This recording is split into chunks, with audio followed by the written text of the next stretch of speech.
Hello and thank you for joining us. The Prime Minister took his message of Canadian sovereignty to Washington today amid a trade war with our country's biggest ally.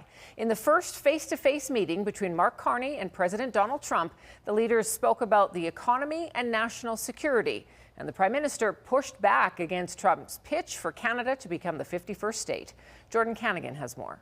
The high-stakes sit-down between the two leaders kicking off with a handshake and fist pumps. Mark Carney and Donald Trump meeting for the first time since Canada's election. We were watching it with interest, and I think Canada chose a very talented person, a very good person. Thank you for your hospitality and above all for your leadership. You're a transformational president. The friendly tone continued even as the president made another case for Canada to join the U.S. Somebody drew that line many years ago with like a ruler, just a straight line right across the top of the country. I do feel it's much better for Canada. The Prime Minister standing firm. Having met with the owners of Canada over the course of the campaign last several months, it's not for sale, won't be for sale ever. But the president continued never say never.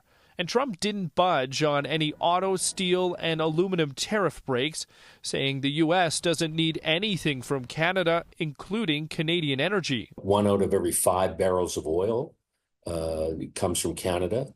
The natural gas that goes into the LNG plants where it's upgraded and have this value added and is sold to markets around the world, much of that comes from Canada. So factually, I think the president is incorrect. But the Prime Minister says progress was made, and this is the start of a long and complex negotiation. Today marked the end of the beginning of a process of the United States and Canada redefining that relationship of working together.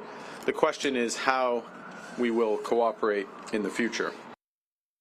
And Jordan joins us now with more. Jordan, Trump's own staff called the meeting encouraging and interesting.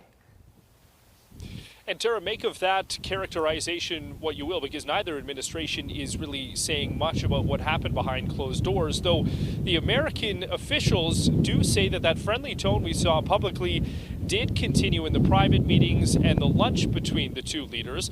The Prime Minister says that he asked the president to stop referring to Canada as the 51st state, though he didn't say what Donald Trump's response to that ask was.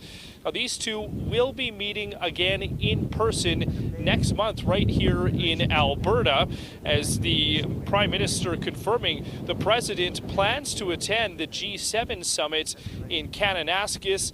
Now, neither the American administration has not confirmed that, though we should point that out, but that meeting is set to happen here on June 15th to 17th. Tara? Okay, Jordan, thank you.